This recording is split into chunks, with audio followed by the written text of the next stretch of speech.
Telugu cine industry నుంచి విభిన్నమైన కాన్సెప్టులతో ఎన్నో సినిమాలు రూపొందుతోన్నాయి. అందులో కొన్ని మాత్రం సస్పెన్స్ థ్రిల్లర్ జోనర్లలో వస్తున్నాయి. ఇలాంటి వాటికే ప్రేక్షకులు అదిరిపోయే రెస్పాన్స్‌ను అందిస్తున్నారు. ఇండియాలోనే ఏ భాషలోనూ టచ్ చేయని పాయింట్‌తో తెరకెక్కిన మంగళవారం ఎమోషనల్ స్టోరీతో, మైండ్ బ్లోయింగ్ ట్విస్ట్‌లతో, గూస్ బంప్స్ తెప్పించే బ్యాక్ గ్రౌండ్ స్కోర్‌తో, అద్భుతమైన విజువల్స్‌తో ప్రేక్షకులను ఆకట్టుకుంది. అందుకు తగ్గట్లుగానే దీనికి మంచి ఓపెనింగ్స్ వచ్చినా, ఆ తర్వాత మాత్రం క్రమంగా డౌన్ అవుతూ వచ్చాయి. అయినప్పటికీ మంచి వసూళ్లతోనే ఈ సినిమా రన్ను కంప్లీట్ చేసుకుంది. ఈ నేపథ్యంలోనే మంగళవారం 2 గురించి ఒక క్రేజీ అప్డేట్ వచ్చేసింది.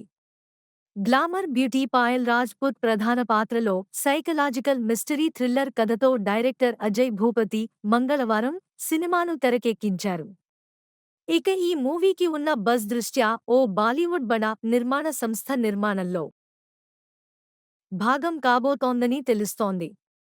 ఇప్పటికే అజయ్ భూపతి మంగళవారం స్క్రిప్ట్ వర్క్ ని పూర్తి చేశారట. ఇక అంతర్జాతీయ స్థాయిలో ప్రశంసలు అందుకున్న ఈ సినిమాకు అజనీష్ లోక్నాథ్ సంగీతం అందించారు. ఆయన సంగీతంతో పాటు హీరోయిన్ పాయల్ రాజపుత్ కూడా హైలైట్ అయింది. తర్వాత ఈ చిత్రం అనేక అవార్డులు, రివార్డులు కూడా తెచ్చుకుంది. అయితే మంగళవారం ప్రీక్వెల్లో హీరోయిన్ పాయల్ రాజపుత్ కాదట. ఓ ప్రముఖ హీరోయిన్‌తో ఈ మూవీ కోసం సంప్రదింపులు జరుపుతున్నారట.